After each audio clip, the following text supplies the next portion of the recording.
Did you guys see this? Nick Lawler is general manager of the Littleton, Massachusetts Electric and Water Utility. His town has 10,000 residents.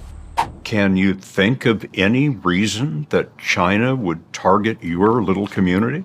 That's the exact question I had for the FBI when they visited me on that first day, and I still can't answer that question. No, I can't think of one reason. The FBI visited in November 2023 to tell Lawler that China had access to his utility's computer network.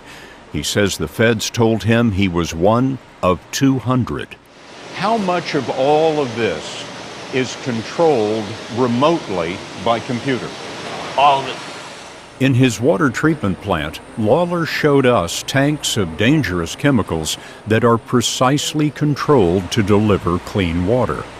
If you had control of these tanks, you've got control of Littleton, Massachusetts. You can poison the water. You can poison the water. But China was caught before it had operational control. With Lawler's permission, the feds watched what China was doing, and what they learned was part of an awakening for American security. If you are willing to go after a small water provider in Littleton, Massachusetts, what other target is off the list? So from that perspective, this is a national threat. It's one that needs to be addressed, but it's also one that every American should understand.